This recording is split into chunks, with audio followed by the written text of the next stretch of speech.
Good morning, everybody. I have solemnly sworn to Alex to get through this show without crying, and I'm probably was lying when I said that. So, Well, I mean, I think actually you're lying now. You didn't promise to make it through without crying. All you had to have was a strategy for if you lost your words due to emotion, how we would proceed. I think crying is perfectly fine, as you know. And what a week it is, man. It's wall to wall sad and anxiety. And you're like, man, what can I don't know, overtop the pandemic? Or actually, it's even worse because it's like the pandemic is actually looking really good right now. Like, yes, people should definitely take all the precautions that they feel, especially the vaccine. Obviously, it's miraculous. But the pandemic is receding and the weather's turning nice. And it was like going to be a let's go do things. And then it's like war in Europe. Putin invades Ukraine. And we were already reeling, Jocelyn, this week on losing a friend. it's hard because I think I don't. I, as I was telling Alex in the pre-show, I don't even know where to start with remembering Dr. Farmer. For those who don't know, this is a man who he's American. He was raised by a public school teacher who valued education, had a bunch of siblings, and a really quirky upbringing, super loving family, super strong sense of service, and was always passionate about becoming a doctor to serve and help people. Never had any interest whatsoever in becoming some kind of private practice bro. He was always drawn to medicine as an act of service. But where he gets slightly more unique is he went to Haiti after college and was like, you know what?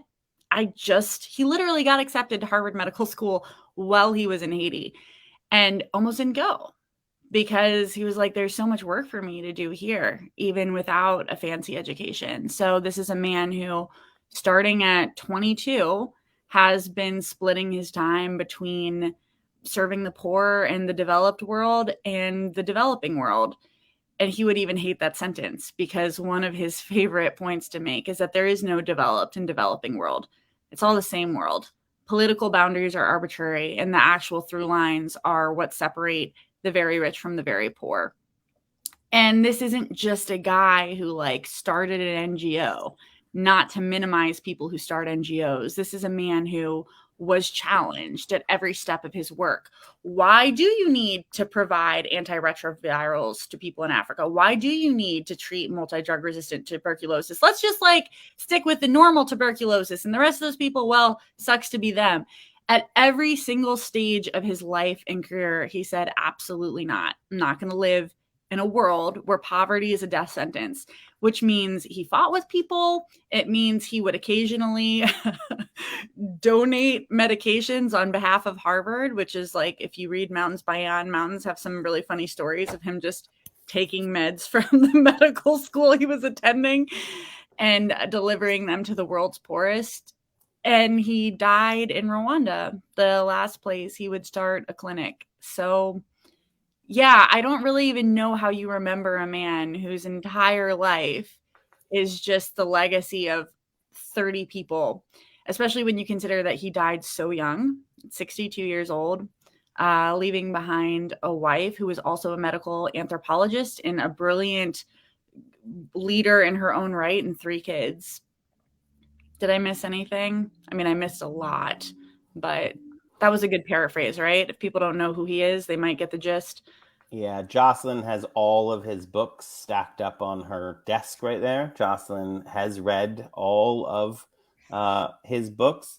Jocelyn is probably the only person who has kind of been gently made fun of by Paul Farmer for reading all of his books.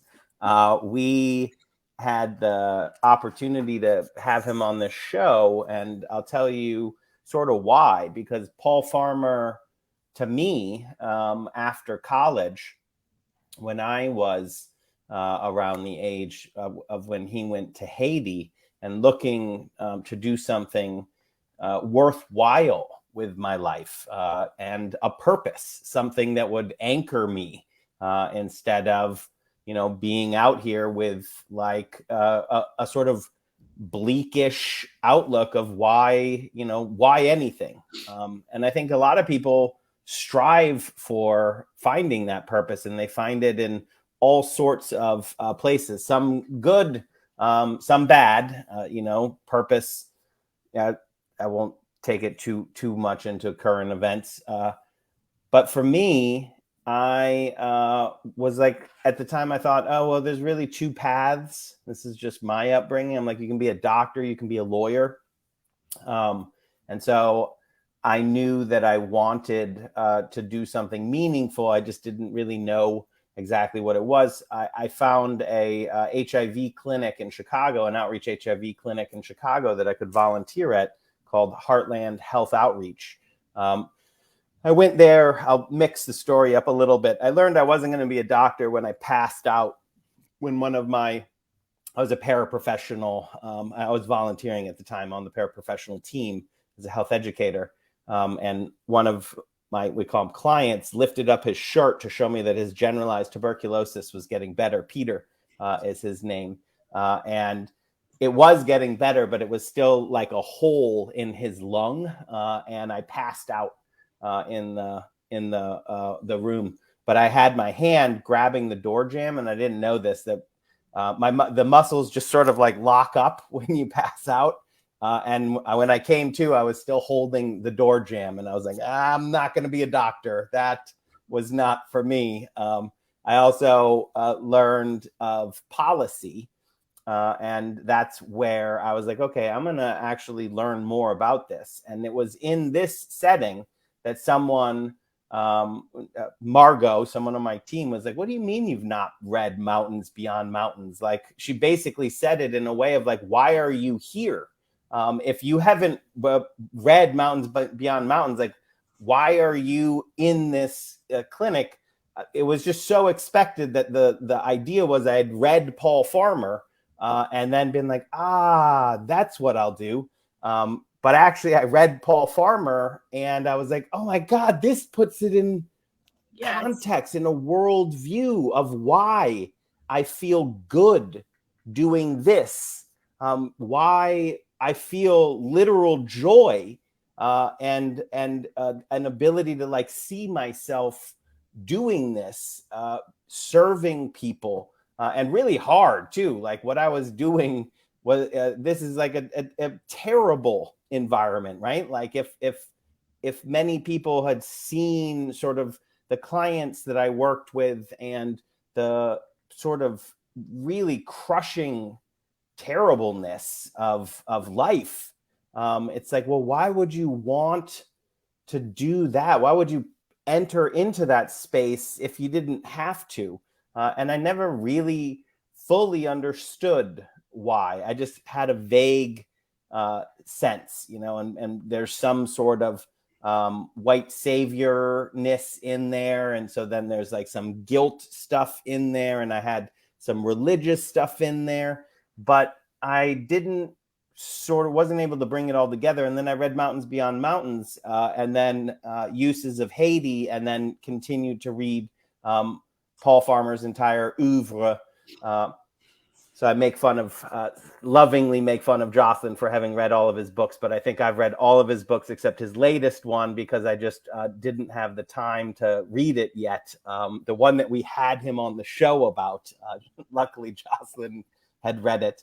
But it really came down to one thing, Jocelyn, that I'd never understood before, which was the preferential option for the poor, and the fundamental tenets of liberation theology, which is what Paul Farmer's work introduced me to, and which has guided my life, and in point of fact, made my life so much easier because I actually am able to evaluate situations and be like, what am I doing right now? Does it actually help the people on this earth right now, here and now, who have the least power, have the least money, the poor, the downtrodden, the oppressed? And it really allows you to know what side you're on. And one side is going to be it's going to give you a joy. And that's what you sort of search for. And you're following this path, this purpose, when it does give you joy, when you are proud of the work that you're doing. And then I'll go back to you, Jocelyn. I'd love to hear how I know you found him earlier in your life than I did. But he also, one of the things I loved about Paul Farmer's work was he also never gave you an out, right? So like, yeah, there is uncomfortability. I am a super privileged white man, and I would be going into places and trying to help. And there is a long history of that being terrible. In fact, some of his thesis in Uses of Haiti is sort of exposing that, and that neoliberal sheen of helping, but there is an uncomfortableness of it, and you have to actually look at it square on and understand what is your motivation on this. And again, having that preferential option for the poor in either a religious liberation theology context or a humanist liberation theology context, which I know sounds weird, but trust me, you can Google it, and you'll find many people who understand that actually that part. So the message that Jesus brought, what was radical about it was that the world around it was based on power and money, and an empire and imperialism and violence and subjugating. And then this guy comes along and says, actually, the richest are the least likely to be great. It's almost impossible for the oligarchs to be great or get into heaven. It's the poor who will. And so that's the side that you always want to be on. And we see that time and time again in the way we talk about things in our analysis, Jocelyn, that, they want to divide us up this way, this issue and this issue, and we don't work together. But what we have to do is divide ourselves this way, because then there's only a tiny, rich billionaire class at the top, and then everybody together, the people. And Paul Farmer is really the person who first let me see that in a modern context. So I think, philosophy and reading the classics had helped me like set up for encountering Paul Farmer and his work. But Paul Farmer is doing this now. It wasn't theoretical. It was actually, it was day-to-day action. He lived his values in a way that, is amazing. And he never asked for, we'll show clips. I'd seen him speak so many times. He literally never asked for the celebrity that came upon him, but he used it so well to always advance his work and the movement and the struggle that I think we are all part of right now. Yeah, Brad, do you mind playing the first clip? The positive part, the secondary positive part is, Dr. Farmer, I was wondering if you could talk a little bit about the joys of being in this fight, because I definitely don't want this to be a dark show, because your life is so inspiring and you've inspired me, and I think so many others. Like, what would you tell to a hypothetical young person who's been reading your book since she was a freshman in high school? Like, what would you tell people about getting involved and staying involved? Because you've been doing this your whole life. Can I start with an anecdote? Yes, I'd love it.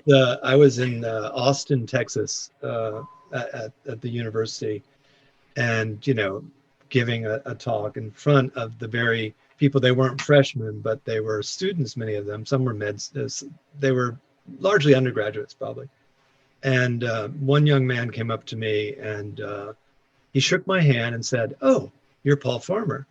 And I went, "Yeah." And I thought he was going to say something really nice. And he said, I thought you'd be a grumpy old man." And I went, "Oh, well, that's a lovely opening gambit. Why exactly?" And he said, "Because I've read your books." So I think that's, as I was saying to you earlier, I worry that you have to capture the joy of the work.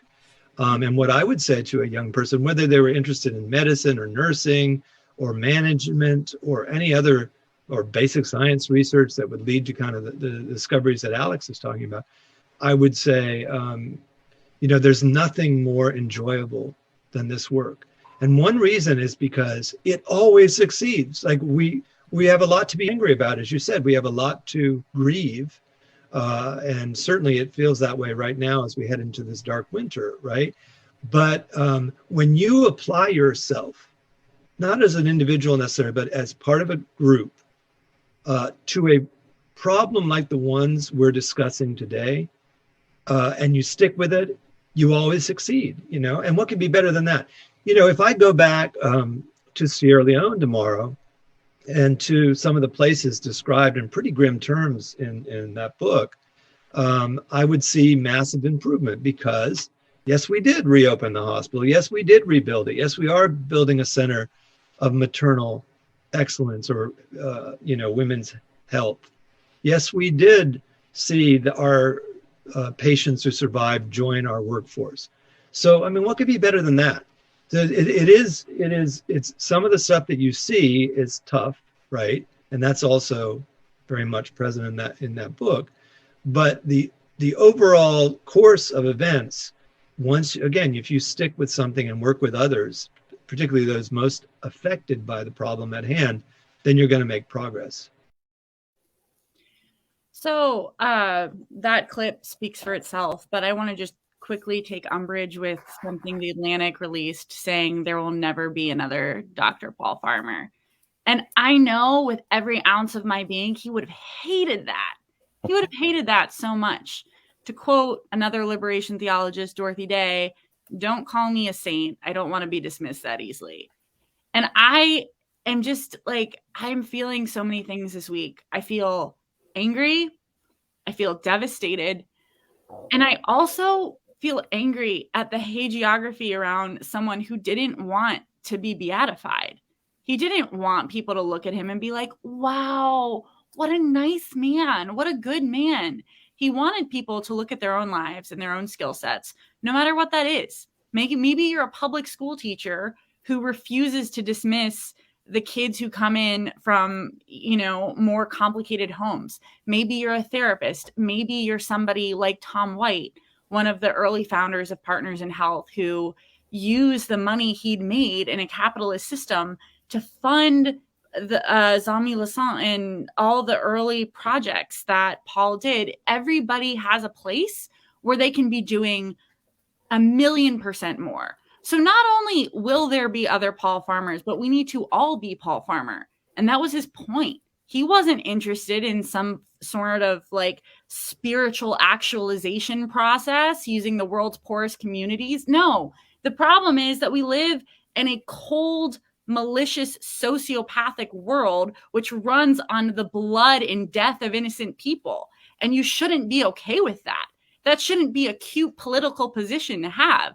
It should be something that you are giving your entire life over to changing. Another favorite Paul Farmer quote is, "I love white liberals. I love them to death. But white liberals believe the world can be changed without any personal expense to themselves. And there's a lot to be said for sacrifice, remorse, even pity. That is what makes us human. It's what separates us from roaches."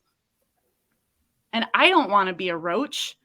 I don't want to be a self-interested person chasing a resume line or a bank account statement when billions of people live on less than $1 a day, when we live in a world where men like Jeff Bezos can go to space and most Americans can't even afford basic preventative health care.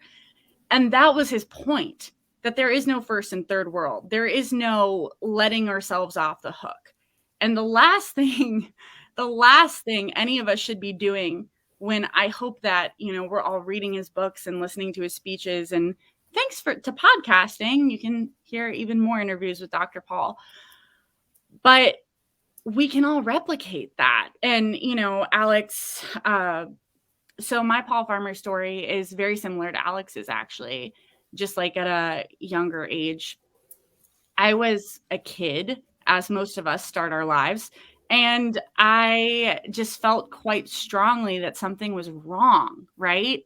Like my parents, who I'm not really a big fan of, would like show me documentaries about the Holocaust and about like, you know, because that's what you do with kids. You're teaching them history, right?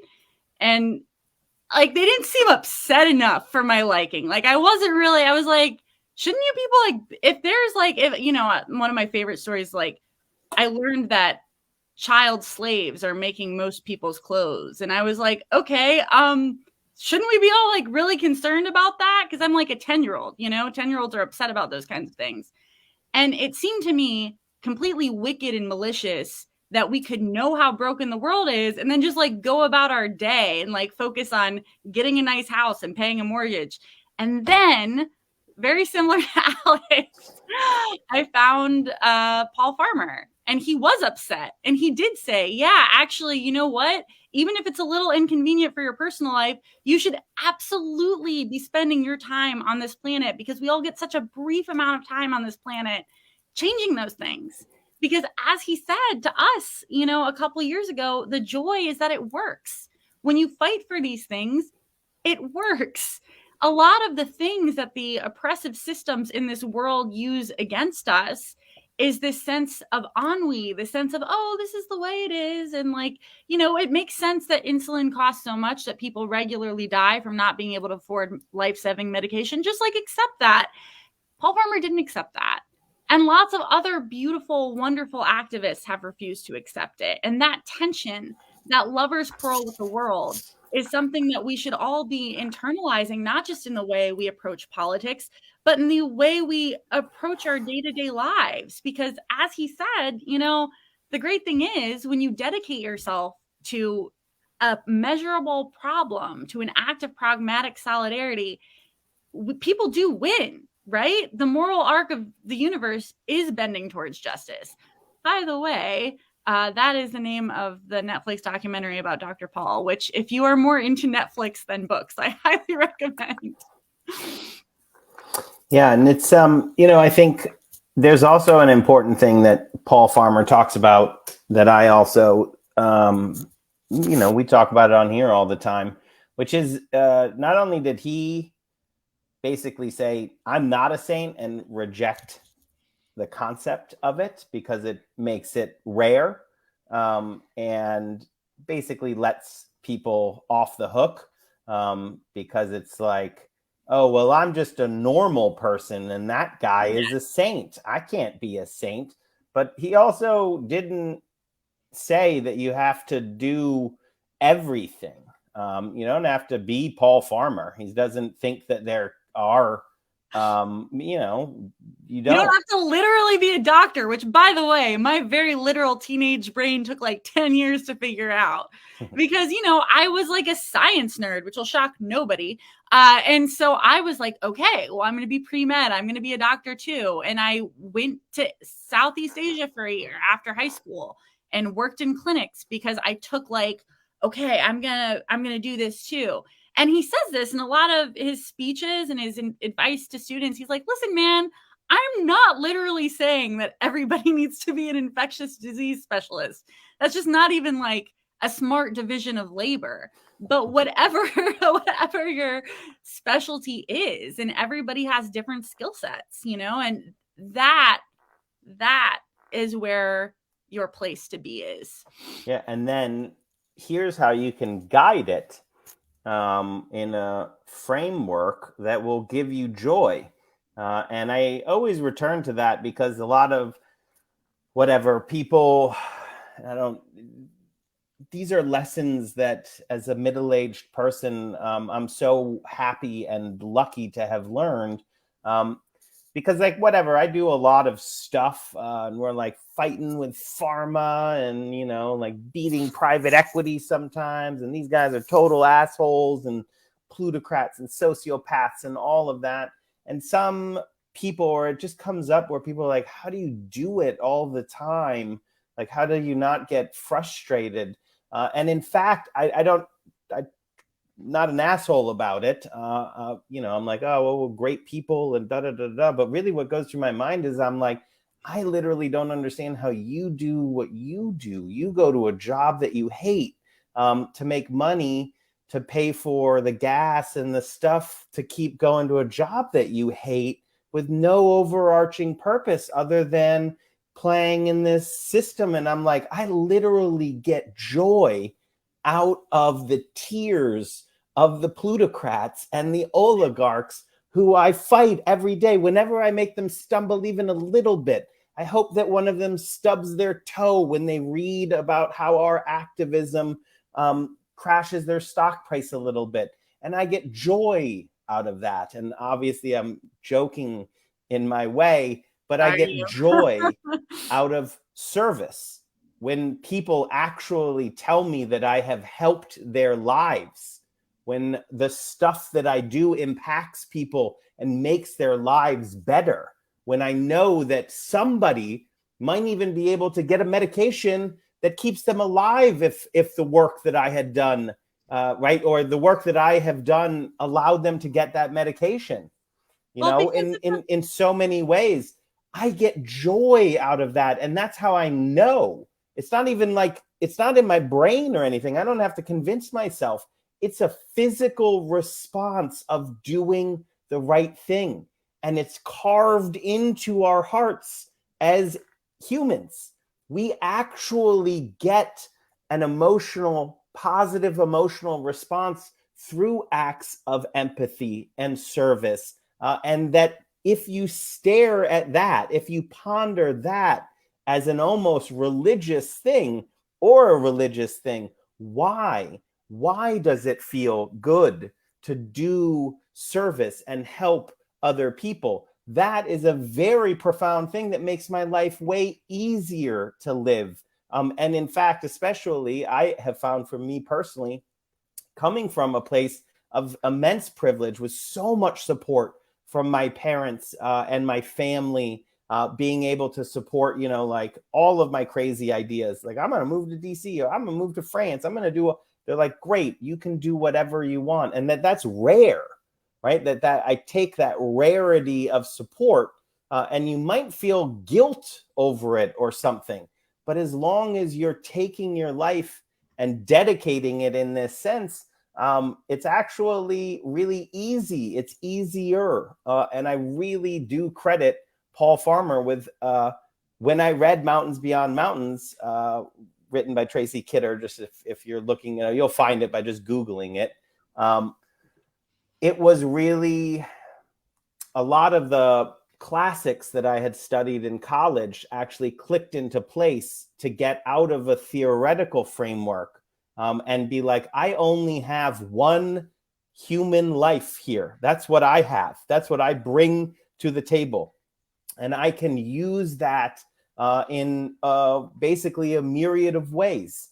And here is one that's going to tell you if you're doing a good job by how you're feeling about the work that you're doing. So I don't want to speak for everyone who works at Social Security works, but I try to put that into the work of the organization that I've built, so that people who work there feel like they're part of something bigger. And when we win, it feels good because we know that we're helping people. And I'm not embarrassed or I don't shy away from that. And I say that's good. It's good to go after that. And Paul Farmer also says, okay, you can't dedicate your whole life to it for a variety of reasons, especially poor people are put in positions where it's a scramble to survive. And so there is whatever you can do, right? So even if you can only participate in the struggle somewhat, and this is where I get my relay race metaphor, saying it's not a sprint. Being, struggling against injustice and pushing for liberation is not a sprint. It's not a marathon either. It's a relay race, because it only works when we're all in solidarity, when we're all working together. And so that means if you need to take time to do something else, you do that. And the struggle will always be here for you to come back to and continue to fight for liberation. And in fact, the hardest part, I think, for many people to comprehend is the life that doesn't need to have we're not going to win. We're not going to win in my life. We're not going to hit a day where we're like, aha, did it. All of the injustice in the world is gone. So it becomes a meditation, a daily meditation of just knowing that you're doing the best that you can in the struggle for justice, and measure that by how you can measure it yourself, by how it makes you feel to be part of that. Yeah, I think he addresses that on, hold on, Brad, let me see, make sure I know which clip. Okay, I think it's clip C, where he gives a really great blueprint for how to do this work and access that feeling. The sparking of a movement of solidarity is one of the most uplifting things I've seen.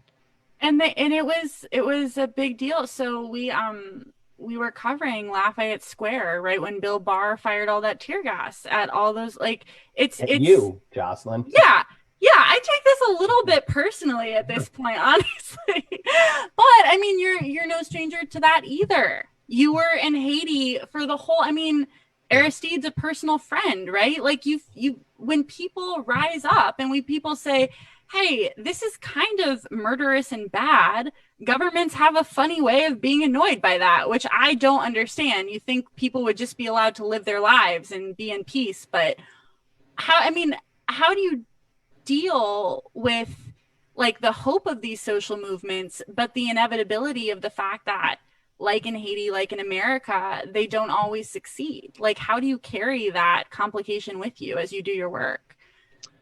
Well, some of the work, since you asked a personal question, I'll just give a personal answer. Is that okay? Yeah, absolutely. I mean, it was directed to a person is all I meant, not inclusive.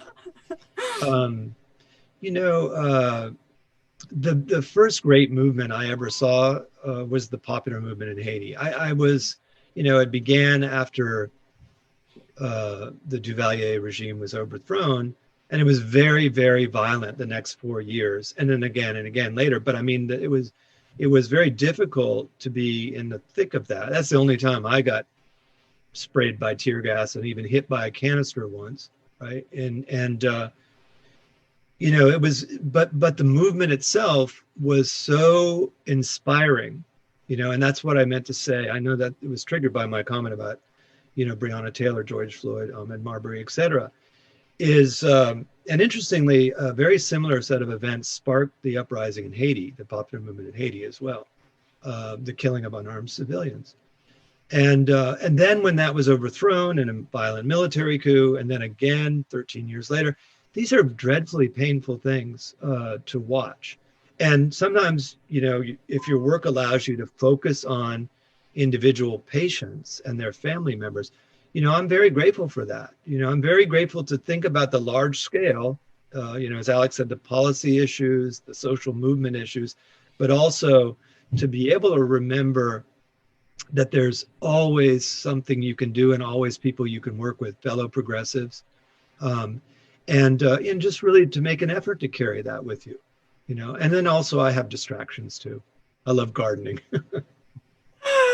Wait, you're answering a lot of existential questions for me. Trying. So it sounds like stay focused on helping individuals with a mentality of the big picture. This is how we stay sane and do this work for decades. Is that the answer? That's right. That's okay. Right. In some of those nerdy books you read, I tried very nerdy. They're wonderful. If I write about the large scale and the local, that's what I'm talking about, right? The large scale political and economic and social forces that immiserate people, and the local, maybe it's a family, afflicted by illness, or maybe it's an individual patient in ICU that I'm seeing or something. But to be able to shuttle between those different levels of engagement and analysis, is something that's really important, I think, for more and more of us to get involved in. We can't shut out the social pathologies of a broader world, but we also sometimes have to look at, what's right in front of us as well. And I'm lucky that I get to do that in my work, going from, seeing patients to thinking about and I hope acting on some of these larger matters that you brought up earlier. Well, you say your quote is saying all ologies fail us at some point. And I think that's really important to keep in mind. I mean, I think we have some similar ologies, liberation theology, a certain type of healthcare based justice and socialism, but we can't get so bogged down on abstractions that we forget the reality that we're here to love each other and we're here to be there for each other in times of crisis. And that it often is not pretty. I mean, whether you work in medicine or not. I was going to say, sign me up, Jocelyn for president. Yay, Jocelyn for president. That was a really good one. That one made Jocelyn super happy. My fiance saw that and literally looked at me and was like, I just want you to smile at me just once like that in our life. Frequent quote before this week, because now it's too sad, is I just want you to love me half as much as you love Paul Farmer. Maybe someday, Connor. Yeah, it's hard because so the thing is, I really do think one thing I am going to do just as a person and creator of content is to just cover each one of these books one by one over the coming months, because this man was prolific and I don't really know how to talk about his work with minimizing it. So, but one thing I want to highlight, especially given that clip, is that Paul Farmer worked hand in hand with activists at every step of his career, with priests, Father Pierre Lafontaine, and helped him start Zami Le Sang in Haiti. Like, this is not a man who worked in a silo. And a great quote about the life of Paul Farmer is, lives of service rely on lives of support. He co-founded the first clinic with his best friend and then girlfriend, Ophelia Dahl, who is an icon in her own right. They met because she was working in eye care Haiti, and they met on this and stayed up talking all night, and that was that. And they were best friends for the rest of their lives. Like, this isn't like, back to your point about white saviorism, Alex, pragmatic solidarity is about aligning ourselves with. I have a whole distaste for the American superhero genre, because it really is like, and then a conventionally handsome man comes out and like he was bit by a spider or something, and like he saves everyone. It's nothing works like that. 0 things ever work like that.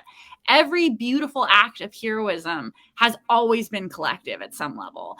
And when you're talking about someone like Dr. Farmer, it's so easy to be like, well, he was amazing. Yeah, he was amazing. And he was working with like a phalanx of other people. Him, Ophelia, and Dr. Jim Kim were like the three musketeers, but even them, like they were hiring people on the ground wherever they went, whether it was Peru or Rwanda. I didn't even know as much about his work in Rwanda till I read Fevers, Feuds, and Diamonds. And I think we have a clip about him talking about it, because that, though it happened after his celebrity star was already up there, so people obviously associate him with Haiti, his work in Rwanda is some of the coolest work he did. Because in Rwanda, you have a country that was ravaged by genocide that became a public health gem within a generation. That's amazing. And it was done by the people on the ground, by the Rwandans. And Paul was learning from them. One of my favorite quotes about that era in his story is, the Rwandans were the first time Paul was being pushed to think bigger. And they rose to the challenge. Everyone at Partners in Health rose to the challenge. And now I can't remember like the exact numbers, but basically it's the biggest decrease in mortality ever in a public health generation, just because it's this, badass woman guided government in Rwanda right now. And they are a place guided by community care. I think the clip we have where Paul, hold on, let me make sure it's the right one. Do we have clip B, Brad? Is that available to us? We have a lot we can learn also from elsewhere in the world. Obviously, there are parts of Asia, South Korea, etc., where they've just done, China for that matter, a better job, in different circumstances and contexts, of course. But I do think we have to do a lot of soul searching about how we address these disparities in the middle of a pandemic, knowing that addressing the root causes is going to take more time, but it requires that same kind of vision that you and Jocelyn brought up. We have to act now to build up our social safety nets. This is the time where we could do it. Minimum wage, unemployment insurance, health insurance. The American people in majority have been clamoring for these things or appreciating them, and been quite clear, it seems to me. And now is a time where maybe we can get some of this work done.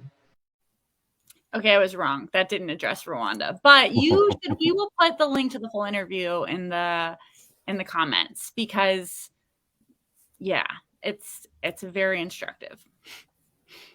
I'm trying to, there is one, I think it's D actually, but we don't have to play back to back. We've got 20 minutes left here, Jocelyn, and I know you need some more time to talk about where you think, or I'll ask you at the end, where you think, you can take the lessons and how we can move forward. But one thing I also, and this could be more of a like young man thing, that there is a like, is it wimpy to be to help people, right? Like, is it we have this culture that inundates us with propaganda on how people should act, and I loved the Rambo movies as much as the next person, but after Rambo 1, I think Rambo 2 on is sort of seen as like tough, and it's wimpy to actually help or something like that, right? That's actually in there. Something else I learned from Paul Farmer's life, and again, I think it's because it's current and it was able to take this theoretical stuff, is the enormous bravery that he would say, oh no, it wasn't anything.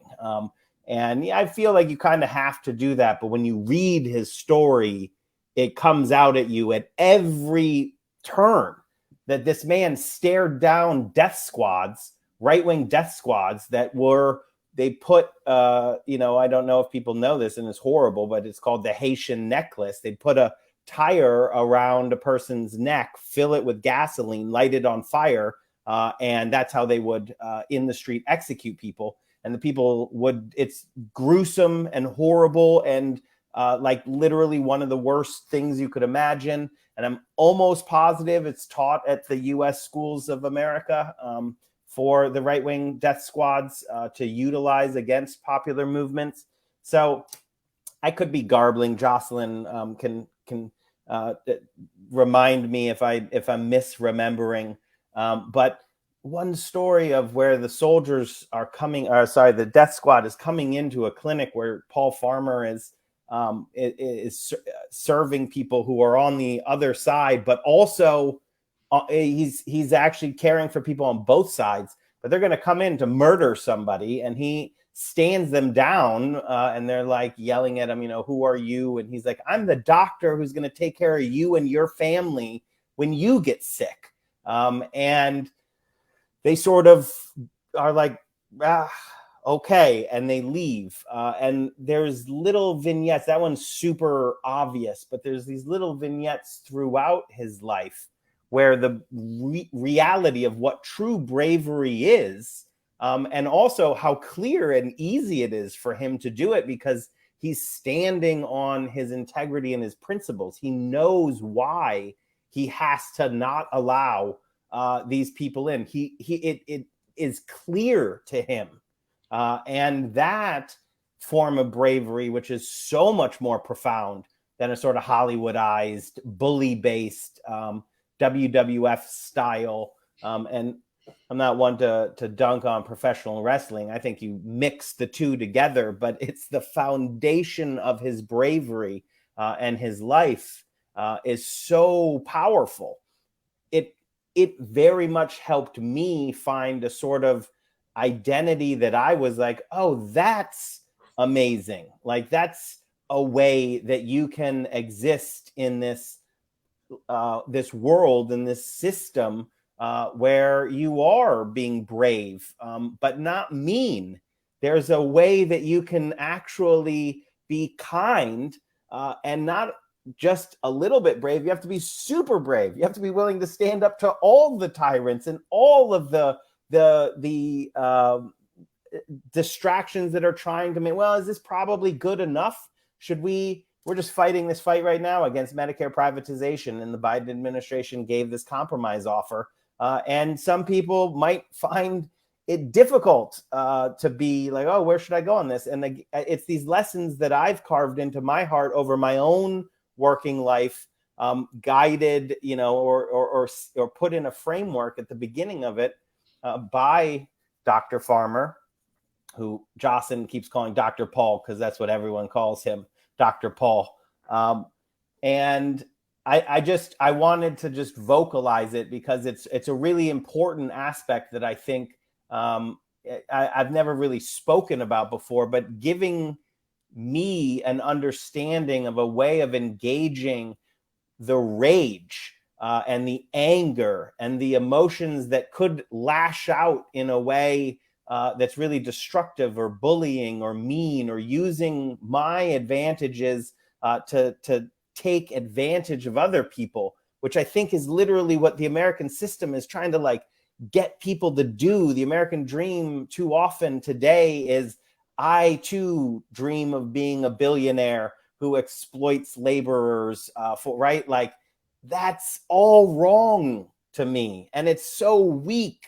And once I had that sort of perspective shift, Jocelyn, where I could say, like, not only do I have this place that I feel very solid standing on, and I have this framework, but the other part, the scrambling for table scraps from billionaires, or maybe if I lick this boot just one more time, just how weak and wimpy that truly is in the face of a nurse who's going in every single day during a pandemic to help people, or a public health professional, or a climate activist who's standing up to murderous oligopoly who are burning the world down, and all of or just the quiet bravery of a person whose identity is criminalized in this country or other countries, just them living every day. That's true bravery.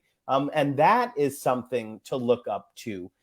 It really helped me and continues to help me, including as a father, of how I can talk to my son about, complex topics, like why is being kind so important, and what is real strength versus a bullying strength. So that is a very important part of Paul Farmer's lessons to me. Do the things that are in service and help giving a preferential option to the poor, and it'll make you feel good. And that true bravery is actually the firmest, the solidest. You're standing on a foundation of justice when you're fighting for these things. So it gives you the ability to be brave in the face of power, in the face of potential violence. It gives you, Jocelyn, the bravery to go to Lafayette Square as gas canisters are shooting over your head. I'm sure you can speak to it, but the fact that you knew you were fighting for justice and that it mattered, that's what allows us to do truly great things. Yeah, no, exactly. I mean, I couldn't have put it better myself. I know we're almost running out of time, so I do want to play a couple, I think clip D, is that okay, Brad? This stuff is so powerful, and we could create so much more if we actually changed the system to be looking at, look at what we did when the whole system was looking at COVID. Look how fast we did. It was incredible. Yeah. Right? Imagine if the whole system was always looking at solving the greatest public health challenges of the time. and not at increasing the bottom line. Just to underscore your point, in the Ebola book, I use the term Ebolanomics, which I purloined from a New Yorker writer, and he makes the argument that if a disease primarily affects poor people, and in relatively limited numbers, it's a sure way to see these novel methodologies underdeveloped. And so, the drug called ZMapp, which is really it's a monoclonal antibody cocktail, and the vaccine itself, or one of them, they sat on the shelf for 10 years, Yep. right? Because there was no market. And that is not the way to think about threats to public health, as you're saying. And, so we're not dealing with Ebolanomics now. I mean, the scale of a pandemic assures that. But we're still dealing with the pathologies about how we bring these to market and that last step. So, okay, so we are almost at time, which of course was going to happen. But what he's talking about there, the financialization of everything, is just like a great place to look for the fight for justice, because anything that should be a human right, whether it's healthcare or housing or clean air, clean water, if somebody's profiting off of that, that's how you know violence and nonsense is afoot. And look, not only, as I know I'm a broken record here, but not only like can we not all be doctors, but like that's just not smart. We need people, we need Paul Farmers in every fight, because all these fights are connected. And that was another thing that he fought for a lot of the time. I mean, climate justice is racial justice, is public health justice. It's not, I mean, how can you be healthy if your water is dirty? And how can you be happy and sane if you're in a perpetual state of political violence? All these things are linked. And, the fight for peace connects to the fight for climate justice. And what we need are people who look around them. And as Dr. Paul said in an earlier clip, say, okay, who individually can I help? And how does that connect to the big picture? Because we have a lot of people that want to do one of those, right? We have lots of coffee shop leftists that are like, yeah, man, I read a book. I'm just kidding. They didn't read a book. And then you have people who, bless their heart, and I mean that not sarcastically, are really into the personal compassion, personal giving.